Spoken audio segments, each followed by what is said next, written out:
శ్రావ్య TV ముందుగా headlines చూద్దాం. ఇందిరమ్మ ఇళ్ల నమూనా భవనాన్ని ప్రారంభించిన మంత్రి జూపల్లి కృష్ణారావు. రైల్వే ప్రాజెక్టులపై సీఎం రేవంత్ సమీక్ష.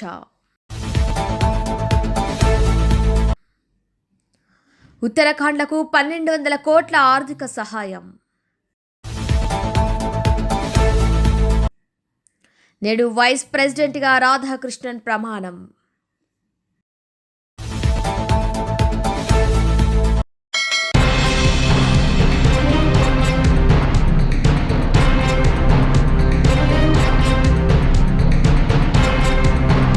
తెలంగాణలో రైల్వే ప్రాజెక్టులపై సీఎం రేవంత్ సమీక్ష నిర్వహించనున్నారు.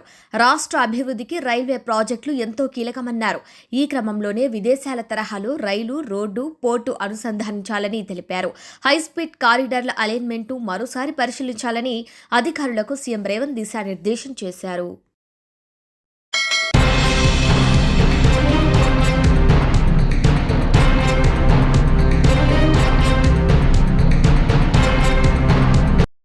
భారీ వర్షాలు, వరదలతో అతలాకుతలమైన ఉత్తరాఖండ్కు ప్రధాని మోదీ 1200 కోట్ల ఆర్థిక సహాయాన్ని ప్రకటించారు. ఇవాళ వరద ప్రభావిత ప్రాంతాల్లో ఏరియల్ సర్వే చేసిన ఆయన మృతుల కుటుంబాలకు 2 లక్షలు, గాయపడిన వారికి 50,000 చొప్పున పరిహారం ప్రకటించారు. అంతకుముందు పంజాబ్, హిమాచల్ ప్రదేశ్లకు కూడా ఆర్థిక సహాయాన్ని అందించారు.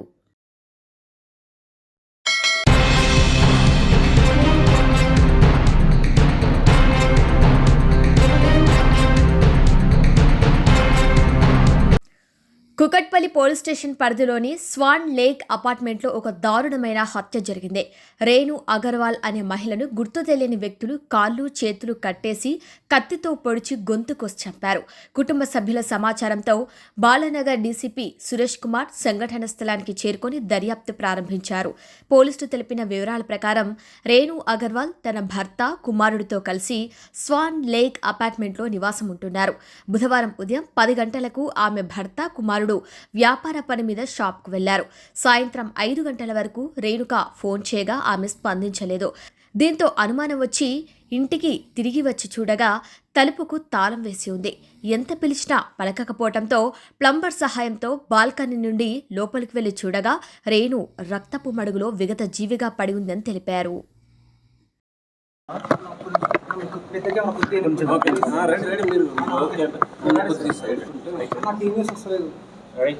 ఈరోజు సాయంత్రం 7:30 గంటలకి కుకట్పల్లి పోలీస్ స్టేషన్కి ఒక సమాచారం వచ్చింది. ఆ సమాచారం ప్రకారం దాదాపుగా 50 సంవత్సరాల వయసున్న ఒక మహిళ హత్యకు గురైందని ఆ సమాచారం సారాంశం. దాంతో మా ఇన్స్పెక్టర్ అండ్ టీం అందరూ వచ్చి చూడగా ఒక మహిళ 50 సంవత్సరాల వయసున్న మహిళ, ఆవిడ హత్యకు గురై ఉంది. ఆవిడ ఒంటి మీద కత్తిపోట్లు ఉన్నాయి. సీజర్ తోటి మేము క్షుణ్ణంగా పరిశీలిస్తే సీజర్ తోటి, చాకులతోటి 2-3 చాకులు కూడా వాడి గొంతు కూడా కట్ చేసి చంపినట్టుగా కనిపిస్తూ ఉంది. ప్రైమరీ సస్పెక్ట్స్ వాళ్ళ ఇంట్లో పనిచేసే జార్ఖండ్కి చెందిన వ్యక్తి.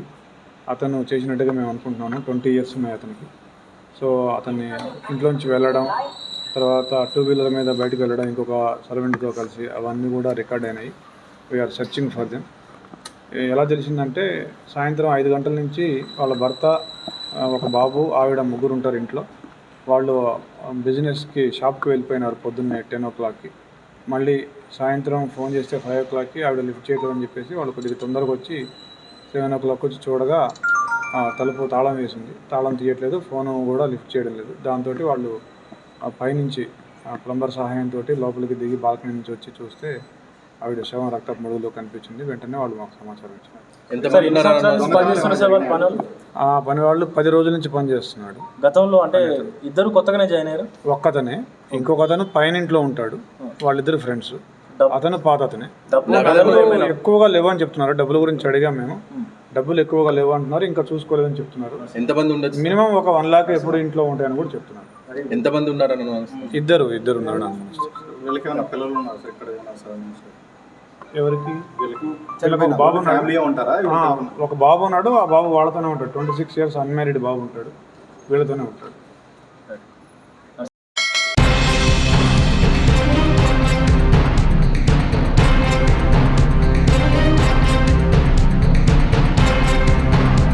బోధ్లో మండల రీసోర్స్ సెంటర్ ప్రాంగణంలో నిర్మించిన ఇందిరమ్మ మోడల్ హౌస్ను ఉమ్మడి ఆదిలాబాద్ జిల్లా ఇన్ఛార్జ్ మంత్రి జూపల్లి కృష్ణారావు ప్రారంభించారు.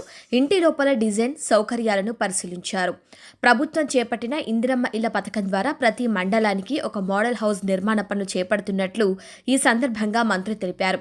ఈ కార్యక్రమంలో MLA Anil Jadhav, MP Nagesh, MLC Dande Vithal తదితరులు పాల్గొన్నారు.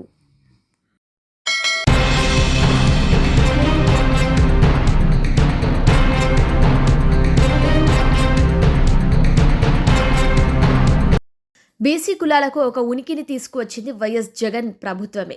బీసీ కులాలకు గుర్తింపును, సమాజంలో చైతన్యంను తీసుకొచ్చిన వైభవం తీసుకొచ్చి పెద్దపీట వేసింది వైఎస్ఆర్ కాంగ్రెస్ పార్టీ ప్రభుత్వమే. వెనుకబడిన కులాలకు ఒక సమగ్ర విధానం తీసుకువచ్చి అందరికీ అభివృద్ధి ఫలాలు అందాలని జగన్ హాయంలో మేలు చేశారు. ప్రతిపక్షం అనేది మనకు ఒక మంచి అవకాశం. వెనుకబడిన కులాలు అందరినీ చైతన్యపరిచి జగన్ వల్ల మనకు భవిష్యత్తు ఉంటుందనే చైతన్యం అందరిలో తీసుకురావాలి. ఇందుకు అవసరమైన ప్రణాళికలు సిద్ధం చేసుకోవాలి. ఇక ఏమాత్రం జాప్యం తగదు. జగన్ ఆలోచనలు, విధానాలను మీ బీసీ కులాల్లోకి మరింతగా తీసుకెళ్లాలి. పార్టీ కేంద్ర కార్యాలయం సమన్వయంతో ముందుకు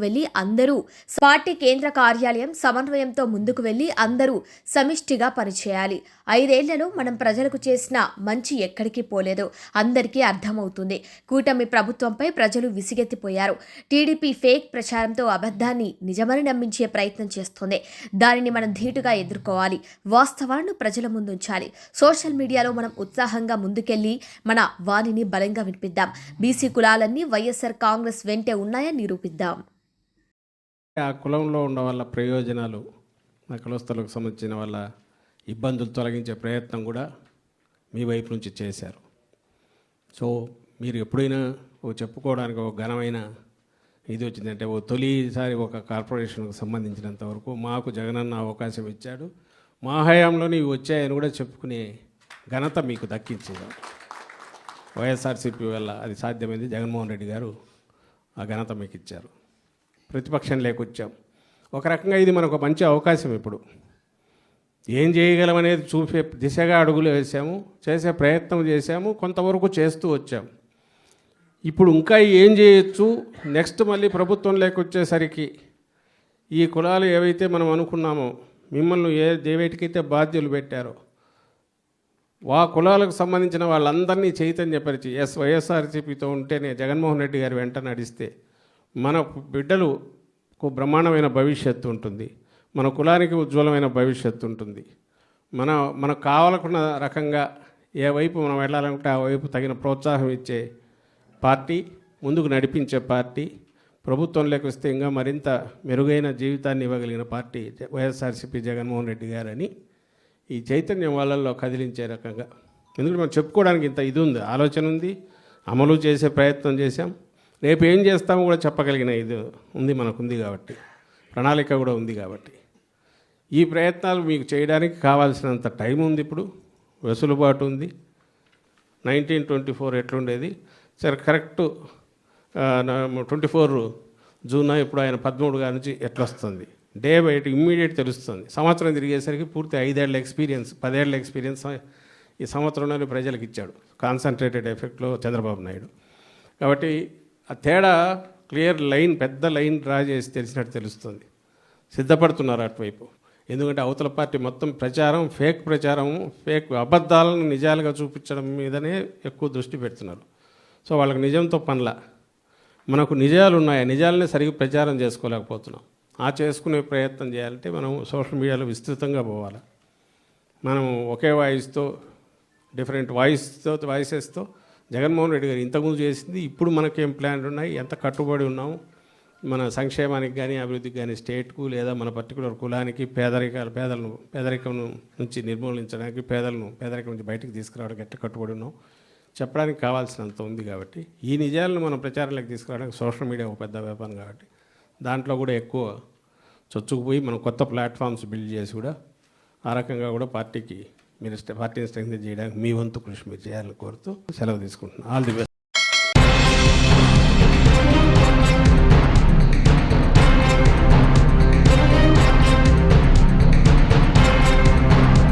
భారత 15వ ఉపరాష్ట్రపతిగా సిపి రాధాకృష్ణన్ ఇవాళ 10 గంటలకు ప్రమాణ స్వీకారం చేయనున్నారు. రాష్ట్రపతి భవన్లో ప్రెసిడెంట్ ద్రౌపది ముర్ము ఆయనతో ప్రమాణం చేయించనున్నారు. ఈ కార్యక్రమంలో పీఎం నరేంద్ర మోదీ, కేంద్ర మంత్రులు, ఎన్డీఏ కీలక నేతలు, తెలుగు రాష్ట్రాల గవర్నర్లు పాల్గొననున్నారు. ఈ ప్రోగ్రాం కోసం AP CM Chandrababu, deputy CM Pawan Kalyan నిన్న ఢిల్లీ వెళ్లిన సంగతి తెలిసిందే.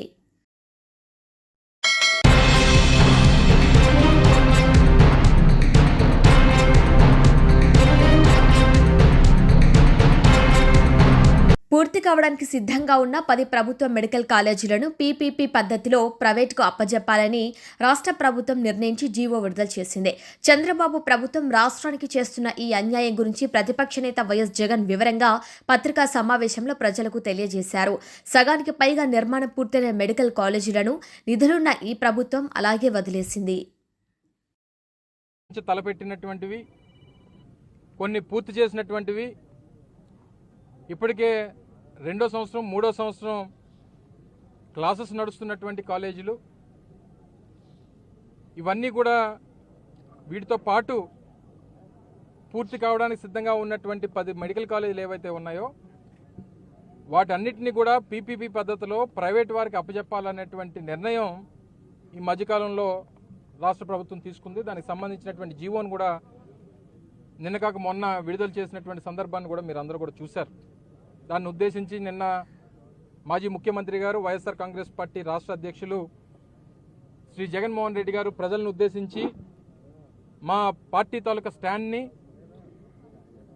అదే రకంగా ప్రజలకు జరుగుతున్నటువంటి అన్యాయాన్ని గురించి వారు చాలా వివరంగా నిన్న వారి సుదీర్ఘమైనటువంటి పత్రికా సమావేశంలో, ఇది రైతులకు సంబంధించినటువంటి యూరియా సమస్యల మీద, మెడికల్ కాలేజీకి సంబంధించినటువంటి అంశాల మీద, ఇలాగ అనేక అంశాలన్నింటినీ కూడా వారు ప్రత్యేకంగా ప్రజల దృష్టికి తీసుకురావడం కోసం ప్రభుత్వం చేస్తున్నటువంటి అన్యాయాలు, అక్రమాలని ప్రజల ముందు పెట్టేటువంటి కార్యక్రమాన్ని కూడా నేను జగన్మోహన్ రెడ్డి గారు నిన్న వారి పత్రికా సమావేశంలో చెప్పడం మీరు అందరూ కూడా చూశారు. ఆ రోజు మా హయాంలో జిల్లాల పునర్విభజన అయిపోయిన తర్వాత 26 జిల్లాల్లో కూడా 26 మెడికల్ కాలేజీలు ఉండాలి. అప్పటికే రాష్ట్ర ప్రభుత్వంలో ఉన్నటువంటివి కేవలం 11 మాత్రమే ఉన్నాయి. మరికొన్ని పెద్ద జిల్లాలకి ఒక దగ్గర అవసరమైన దగ్గర 2 లేదా మిగిలినటువంటి ప్రతి ప్రాంతంలో కూడా ఉండాలన్నటువంటి ఉద్దేశంతో 17 మెడికల్ కాలేజీని 8,500 కోట్ల రూపాయలు పెట్టి ప్రతి ఒక్క మెడికల్ కాలేజీకి ఒక సూపర్ స్పెషాలిటీ హాస్పిటల్ని జతపరిచి 500 కోట్ల రూపాయలు వెచ్చించి ప్రతి మెడికల్ కాలేజీకి కూడా 500 కోట్ల రూపాయలు కేటాయించి 8,500 కోట్ల రూపాయలు ఖర్చు చేసి ప్రజలకు అందుబాటులో తీసుకురావాలనేటువంటిది ఆ రోజు జగన్మోహన్ రెడ్డి గారి తాలూకు ఉద్దేశం. గతంలో మీ అందరికీ తెలుసు, విజయనగరం కానీ లేదా మచిలీపట్నం కానీ ఇలా 5 కాలేజీలని మేము ప్రభుత్వంలో ఉండగా జగన్మోహన్ రెడ్డి గారు ముఖ్యమంత్రిగానే ప్రారంభించారు. క్లాసెస్ నడుస్తూ ఉన్నాయి. 5 మెడికల్ కాలేజీలకి 150 సీట్లు చెప్పిన, అంటే 750 మెడికల్ సీట్స్ని ముఖ్యంగా పేదవాడికి అందుబాటులో తీసుకొచ్చేటువంటి కార్యక్రమం ఆ రోజు మా ప్రభుత్వం చేసింది. ప్రాణం అంటే కేవలం ఉన్నవాడిదే కాదు, లేనివాడిది కూడా ప్రాణమే.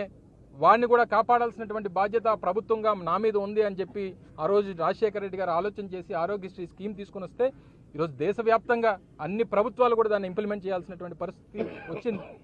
అంత ఆదర్శంగా నిలబడ్డారు. ముఖ్యమంత్రిగా జగన్మోహన్ రెడ్డి గారు నర్సీపట్నం విచ్చేసి ప్రాంత ప్రజలు ఎన్నో సంవత్సరాలుగా కళ్ళగంటున్నటువంటి ఈ ప్రాంతంలో ఒక సూపర్ స్పెషాలిటీ హాస్పిటల్ని, మెడికల్ కాలేజీని తీసుకుని వస్తే ఈ ప్రాంతం తాలూకా భౌగోళిక పరిస్థితులు ఆర్థికపరమైనటువంటి పరిస్థితులు మారుతాయి, ఈ ప్రాంతానికి కూడా ఉన్నతమైనటువంటి పేరు తీసుకురావాలనేటువంటి ఉద్దేశంతో ఈ కార్యక్రమాన్ని చేస్తే ఈరోజు 3 అంతస్తులు నిర్మాణం పూర్తయింది కాలేజీకి, 2 అంతస్తులు హాస్పిటల్ పూర్తయింది, హాస్టల్ బ్లాక్స్ ఫౌండేషన్స్ కానీ నిర్మాణంలో కానీ ఉన్నాయి. దీన్ని పూర్తి చేయడానికి మీకు ఉన్నటువంటి బాధ ఏంటి? ఎవరికి ఇచ్చేయడానికి మీరు ఈరోజు తాపత్రయపడతా ఉన్నారు? ఎందుకు పేదవాడు అంటే మీకు అసలు ఎందుకు అంత చిరాకు మీకు చంద్రబాబు నాయుడు గారు? పేదవాడి ఇంట్లో వైద్య విద్య అభ్యసించడం మీకు ఇష్టం లేదా? ఉన్నవాడిని ఇంకా డబ్బున్నవాడిని చేయాలనేటువంటి తాపత్రయమా? మళ్ళీ నిన్న అనంతపూర్లో మాట్లాడుతూ ఉన్నారు ముఖ్యమంత్రి గారు. నేను సీఎం అంటే కామన్ మ్యాన్ అంటున్నాడు. కామన్ మ్యాన్ చేసేటువంటి పనులు ఇవి. కామన్ మ్యాన్కి వచ్చినటువంటి ఆలోచనలా ఇవి? మీ ఉద్దేశంలో సీఎం అంటే కామన్ మ్యాన్ కాదు, మీ ఉద్దేశంలో సీఎం అని అంటే క్యాపిటలిస్ట్ మ్యాన్ లేదా కార్పొరేట్ మ్యాన్. మీకు అదైతేనే కరెక్ట్. మీరు కార్పొరేట్ వాళ్ళకే వత్తాసు పలుకుతారు, క్యాపిటలిస్టులకే వత్తాసు పలుకుతారు, ఉన్నవాడికే వత్తాసు పలుకుతారు. చెప్పండి, మీ 15 సంవత్సరాలు ముఖ్యమంత్రిగా మీ చరిత్రలో పేదవాడి కోసం ఇగో నేను నా పేరు చెప్తే గుర్తొచ్చేటువంటి ఇది పథకం అని చెప్పి ఒకటి చెప్పండి. ఒక ఆరోగ్యశ్రీ లాంటిదో, ఒక ఫీజు రీయింబర్స్మెంట్ లాంటిదో, లేకపోతే ఎటువంటి మెడికల్ కాలేజీలో మేము నిర్మించినటువంటి పోర్ట్లో ఈ 2 సంవత్సరాల్లో ఈ 15 మాసాల్లో 1,95,000 కోట్ల రూపాయలు అప్పు చేసింది రాష్ట్ర ప్రభుత్వం. 1,95,000 కోట్ల రూపాయలు, అందులో ఒక 5,000 కోట్లు తీస్తే ఇవన్నీ పూర్తయిపోతాయి. ఈరోజు ఎంత పెద్ద ఎత్తున కార్యక్రమం పులివెందులకు సంబంధించి అయితే 2024 మేము ప్రభుత్వం దీపేటువంటి సమయానికే పూర్తయిపోయింది. బిల్డింగ్లు పూర్తయిపోయి పర్మిషన్స్ వచ్చేసాయి. నేషనల్ మెడికల్ కౌన్సిల్ పర్మిషన్స్ ఇచ్చింది. దాంతోపాటు ఒక agency medical assessment and rating board అని చెప్పి MARB అనే ఒక బోర్డు ఉంటుంది. వాళ్ళు ఏంటంటే పర్మిషన్స్ ఇచ్చే ముందు ఆ ప్రాంతానికి వచ్చి హాస్పిటల్ ప్రెమిసెస్కి వచ్చి లేదా కాలేజ్ ప్రెమిసెస్కి వచ్చి ఎక్విప్మెంట్స్ అన్నీ ఉన్నాయా లేదా, అన్నీ సఫిషియెంట్గా ఉన్నాయా లేదా, కావాల్సినటువంటి ల్యాండ్ ఉందా లేదా, ఇవన్నీ చూసుకొని పర్మిషన్స్ ఇస్తాయి. LOP కూడా ఇచ్చింది, లెటర్ ఆఫ్ పర్మిషన్ కూడా వారు అందించారు. వీళ్ళు ప్రభుత్వంలోకి వచ్చింది ఎంత అన్యాయం అంటే, పులివెందులు మాకు సీట్లు అవసరం లేదు, మా దగ్గర ఎక్విప్మెంట్ లేదు అని చెప్పి లెటర్ రాశారు, తిరిగి విత్డ్రా చేసుకోండి మీరు ఇచ్చినటువంటి పర్మిషన్ అని చెప్పి. ఏమనాలి ఈ ప్రభుత్వాన్ని?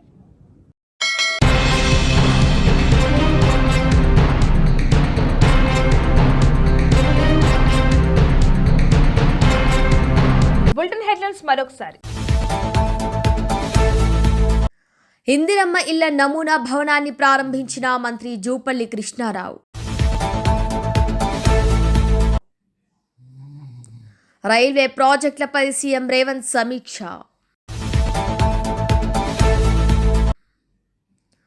ఉత్తరాఖండ్లకు 1,200 కోట్ల ఆర్థిక సహాయం. నేడు వైస్ ప్రెసిడెంట్గా రాధాకృష్ణన్ ప్రమాణం. ఇవి వాళ్ళ బులెటిన్ అప్డేట్స్. కీప్ వాచింగ్ స్ట్రాబె టీవీ.